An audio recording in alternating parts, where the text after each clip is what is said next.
Tonight we're revisiting a cold case from 2010. An Ishpeming man killed at his Marquette Township business. And detectives have been working on his case ever since. Tonight in part one of our series on UP cold cases, I took a closer look at the murder of Robert Dusseau.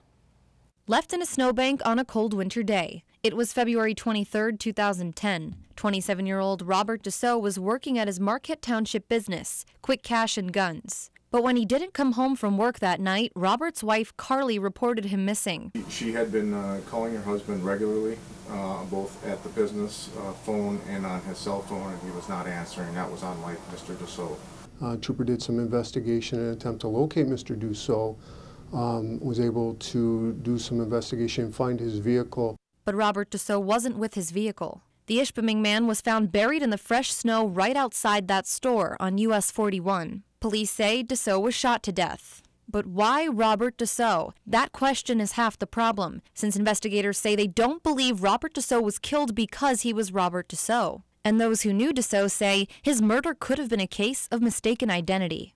We looked into Mr. Dusseau's past and we get absolutely no indication that Mr. Dusseau was involved in anything that would have led to this, short of being a business owner. Their investigation led them to a man later convicted on unrelated felony firearm charges. Ryan Sari of Marquette was spotted on surveillance footage, parking Robert Dusseau's missing Pontiac Vibe in the parking lot of the Birchwood Apartments in Marquette Township. Sari was then seen walking away from the building on Werner and Erickson Street around 7:30 that night. But a partial set of prints and a lack of strong physical evidence have prevented officials from bringing murder charges against Sari, who was in the middle of serving out a 10-year prison sentence. But police remain optimistic. They feel that finding Dusseau's stolen property might help crack their case. There were several things that were stolen from the business and from Mr. Dusseau's body. One of those items was a unique white gold wedding band, size 6.5, with a weaved pattern texture. The inscription on it is just as unique, reading, "Resistance is futile." Detectives feel that finding those missing items could lead them to their killer, and the location of the murder might actually be beneficial.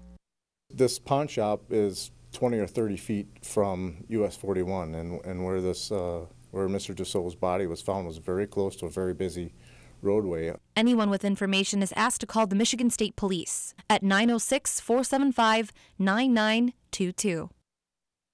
And tomorrow night in part two of our series, we hear from the grandchildren of the missing woman from the National Mine, Helen Diamond. She hasn't been seen or heard from since 1981. Again, that's tomorrow on your TV6 Early News.